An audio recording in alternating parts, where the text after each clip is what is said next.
Hey there, it's your boy Foxy, back for more relationship stories. The poster of this story thought he married a great person in his wife. Until one instance after an 8-week-long business trip she took, she started acting strangely. Then he found out that she actually took an STD test when she came back. Now let's read the full story. Original post. My 28 male, wife, 26 female, is a great person and we have always gotten along. We have been married for almost 2 years and we've been together for 4.5 years. We are in a monogamous relationship and have both had several partners prior to our relationship. Every year, my wife goes on a long business trip, typically about 2 months. During this time, communication over phone and email can be difficult, contingent upon the technological issues where she works. She really enjoys her work during the business trips and usually comes home feeling fulfilled and excited about life. Normally when she comes home, she takes a day or two to rest and overcome the jet lag, 28-hour travel time, and 21-hour time difference. The following days, we tend to spend lots of time together, be intimate, dates, cuddling, catching up and so on, because she's been gone so long. This year, she came home as her same excited self after having had a great trip. In fact, she seemed so excited that she wanted to work on some projects, but would need to go get some material from the store. About 3 hours after picking her up from the airport, she says she wants to go shopping for her craft project, and that she will likely spend several hours out shopping. She really emphasizes how much time she'll need to go shopping, many hours. I think this is a little weird considering that she just came back from a 28-hour flight, hasn't slept, and she's usually not the type to spend more than an hour or two shopping. But whatever, it's fine. About 5 hours later, she comes home with a single bag of craft material. I register this as strange, but don't really think about it. I chalk it up to taking a lot of time to pick out her materials, carefully selecting them instead of bulk buying. Over the next few days, she didn't really go through the jet lag phase and stayed distant. I thought that was weird, but ended up giving her space and just focused on school. About 2 weeks post-return, we still weren't being intimate. Despite my advances and lightly prodding the issue, I just get a "I'm just feeling off and don't feel like it" response. I find that strange, since she is usually a 3 to 4 times a week kind of person, and we've been exploring some new kinks prior to her trip, which we had talked about kindling once she returned. The first few times that she doesn't reciprocate my advances, I don't think anything of it. We've always had a very open no policy, and are attentive to one another's needs, like time, tired, not feeling it, need it now. After 2 weeks, the combination of her distance and no intimacy feels really off. Over the weekend, she met up with her girlfriends for a day out. During that time, I snooped on her computer. If that bothers you, stop reading now. We have always been extremely open with our phones and social media. We both know our phone and computer passwords, and she knows my Facebook and so on. While she was out with her friend, I looked on her computer. She left her work and personal email and Facebook open or logged in. So I looked. Nothing out of the ordinary. Then I looked in the recycle bin and found that she had taken some private pictures with her phone, sent them to her email, downloaded, then deleted them, hence the recycling bin. I thought that was odd. Normally we would send pics to each other, not put them on our computers. Maybe she really liked them, she did look hot, and decided to keep them. This has my gears turning, because she has been really disinterested in intimacy since returning, but is taking selfies wearing lingerie. I looked at the metadata on the picture, confirmed it was taken recently, and that it was downloaded from Gmail. I went and looked at her Gmail. Nothing terribly odd here, but anything before 3 days after returning home had been deleted from her inbox, then deleted from the trash folder or not archived. Like if she came home on the 1st, everything before the 4th was deleted. However, in her trash bin was a confirmation of appointment for a health clinic in an adjacent city. It had a link with a user ID to log in into the patient portal if you needed to change your appointment. I logged in with the ID and her common passwords, which I already knew from us sharing. The portal is mostly empty, but showed that she had scheduled and kept an appointment the same afternoon that she got home from her trip. The portal allows you to request records from visits, so I did. They were delivered to the portal about 30 minutes later. She had gone in for STD testing 5 hours after coming home from an 8-week business trip. To summarize, 1. Gets tested for STDs while saying she is going shopping the day she returns from an 8-week business trip.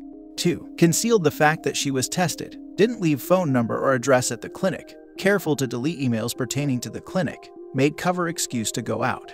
3. Super distant with me but very engaging towards friends and coworkers, and no intimacy. 4. Says not interested in it, but dresses up to take private pics and more. Found lots of videos open on her computer, Vibe out. Not anything odd. We watch these videos together and alone. Open about self-servicing. 5. On a similar business trip, she did almost the exact same thing. Got tested as soon as she got home from a 7-week trip. Refrained from intimacy for about a week and distant. I found out via similar ways. Shared computer. Saw email from health clinic about results on portal. Previously, when I asked her about it, she said she had a UTI and went in for a full STD panel. Totally plausible. I let it go. I just feel like there's a pattern here. Also said that STD test was normal for women during checkups, although most clinics say that you must ask for the tests or have reasonable suspicion. 6. No real reason to suspect cheating, but damn, this feels weird. All the elements of possibility are there, I suppose. Possible explanations. 1. She had another health problem that seemed to resolve itself. Maybe she wanted more follow-up and didn't want to belabor me with the details, although the other health issue isn't urogenital related. She didn't receive any tests that would aim to diagnose the concomitant issue. 2. Health information could be weird if someone reading over your shoulder sees an email in your personal inbox from a clinic, so you delete it.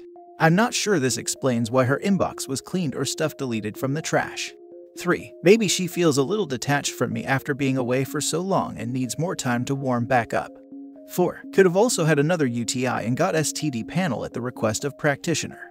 Although no antibiotics, treatments were administered during the visit or weren't documented. 5. Maybe she thought I was cheating and got tested. Although 8 weeks later seems a little outside of the incubation period. The secrecy of the whole thing really bothers me. Any ideas on how to approach this topic with my wife or other possible explanations?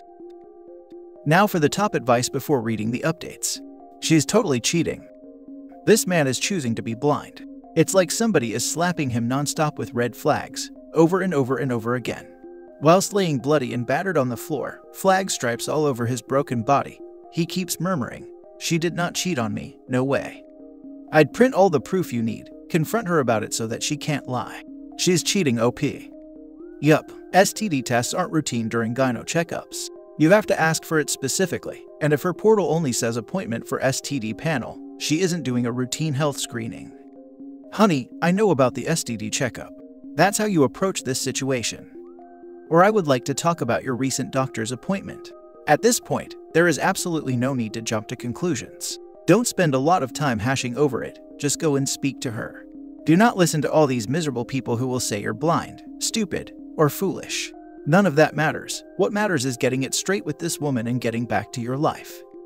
All wrong, dude. She cheated on you, plain and simple. She's probably been cheating on you for a while now, if multiple business trips have resulted in this. If you two are as open as you say you are, there's no reason for her to delete private pics she never sent to you. No reason to delete everything from up to 3 days prior. No reason to hide the test results from you. No reason to lie about having gotten the test in the first place.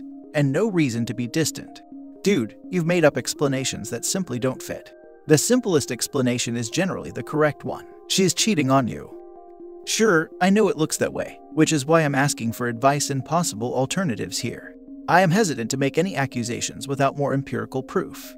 I feel like most of what I'm saying here is largely circumstantial and I could be spinning a web from nothing. Just looking for some thoughtful insights, maybe from other women about how normative this is. All signs point to cheating man. Sorry, I cannot think of a viable alternative, and I'm generally a more logical person who doesn't jump to immediate conclusions. Good luck. I think it's best to just confront it for what it is, and either move on with counseling or divorce. Now for the multiple short updates. Update 1. Admitted to cheating on her trip. Says only once, evidence suggests at least 2. Update 2. 3 confirmed in 1 trip. Digging in now. Update 3. Typical, it was a one-time thing responses. It was your fault responses. Confirmed at least 3 dudes during her last trip alone. Likely systemic serial cheater since we've been together. Refuses to admit anything outside this business trip, even though she had carbon copy behavior 2 years ago. Refuses to be honest. Claims she wasn't going to meet anyone on her current solo camping trip. I know otherwise. Keep catching her in lies. Filing papers now. Update 4. It's at least 4 now. 1 on her first trip 2 years ago, hence the STD test then. Mutual friend knew about it, kept it secret. This is days or a week after we got engaged. Now for the full update at D-Day plus 55.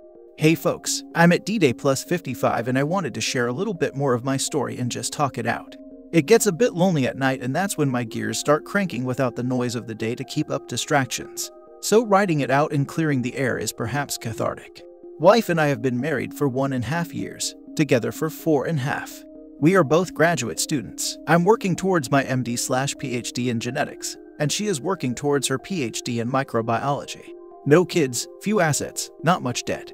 Here's the backstory if you'd like more information. Luckily, we study at different schools. I'm on the West Coast, where she was residing with me and working remotely, and she studies at my undergraduate institution in another state. When I found out and confronted her, she was on her way back to her school to do lab work and have committee meetings. So, our communications were largely conducted via text messaging and email. She was too much of a coward to speak to me on the phone. I suppose the discovery of infidelity in one's relationship is shocking and painful, and begins to pave an arduous road towards the penultimate reconciliation, or the parsing of community property. In my case, it's been the latter. It's not the intimacy that bothers me. I can understand those inclinations. I'm a biologist. Attraction, emotional investment, feeling wanted, the taboo of risk, adrenaline, those things make sense to me. What I could not understand is how my wife, someone I adore and respect immensely, could lie to her affair partners about who and what I am. It's like her inner monologue flowed freely to them, her true thoughts about me expressed vocally. That made me physically sick. I'm not a bad guy. I've always been there for my wife. We jived on every level, from toilet paper orientation to politics, humor, hobbies, and intimacy. It just doesn't make sense. During the post-mortem, I've often come to the realization that, as a partner on a two-way street, I could have always done more or achieved a stronger marriage. That's the sentimental part of my brain saying, look at all these missed opportunities for communication and growth. If you had really loved your wife, you would have figured it out and met her needs. That's a deadly game of roulette to play. The retrospective what if on infinite regression plays discordantly upon the soul. If the discovery of infidelity wasn't shocking enough, I also asked my wife to reconcile. She denied. I gave her a list of demands with 7 items. The header reads, the ground rules. If you choose not to comply, or I suspect that you have failed to comply with these rules, I will divorce you. Here is the abridged version of what I asked for. 1. You will allow me unfettered access to your phones, accounts, devices, and computers at any time without hesitation. 2. You will forfeit and show me all communications and materials of all extramarital relations that you've engaged in, no matter how minor or how insignificant you feel they were. 3. You will allow me to professionally recover data from your phone and other devices. If there is something that you haven't told me yet or haven't given me the full story, this would be a good time to do so. I extend you amnesty for other grievances notwithstanding lying. 4. You will contact all parties that you've engaged with, in any way, and explain that you were in a monogamous relationship, your husband knows, and that you messed up. You will apologize for misleading anyone about your relationship status, and you will contact their partners and explain what happened. 5. You will get tested for STDs and STIs every month for the next 6 months, including blood panels. This information will be made available to me at my request. 6. You will seek and engage in cognitive behavioral therapy until you have been treated for your dysmorphia, eating disorder, and have healthy managed your traumas. You and I will receive marriage counseling indefinitely or until we both feel that our problems have been resolved. We will both engage in communication coursework or reading. 7. Rules for opening the relationship. Maybe too controlling. Everything that I asked her for, I also offered to reciprocate where applicable. The first bloodletting was the discovery of the infidelity, and the mortal strike was her denying me safety in the relationship through dismissal of my needs. Once it was clear that she wasn't trying to reconcile, I was ready to burn it to the ground. I threatened to contact her partners, contact her affair partner's significant others, file professional misconduct complaints as one affair partner was her physician, contact her research board about misconduct, and contact her direct bosses, people whose image is jeopardized by her actions. She freaked out and suddenly became extremely receptive to what I was asking for. Begged me not to ruin her career, begged me not to tell anyone. I felt bad, apologized, and told her I wouldn't do that. By then, she had already gone to her bosses and conveyed some truth-trickled story to them. I obviously added a lot more pain to the situation by playing that card. This was almost a month ago. She filed for divorce the next day, threatened to file an order of protection so that I wouldn't contact people in her life, and then told me she couldn't forgive me for threatening to expose her like that. That's when I woke up. I had been drowning, undergoing hemorrhagic shock, and the hypothermia was creeping in. I had been desperately trying to get my wife on the shoreline to throw me a life preserver. My actions caused her to get her feet wet and she couldn't handle it. I started to understand who she was, weak and cowardly. Not exactly life partner material. A few weeks later, I had a realization. It's like she died. That's what the pain and emptiness and anger feel like. I found out later that she was still in contact with one of her partners.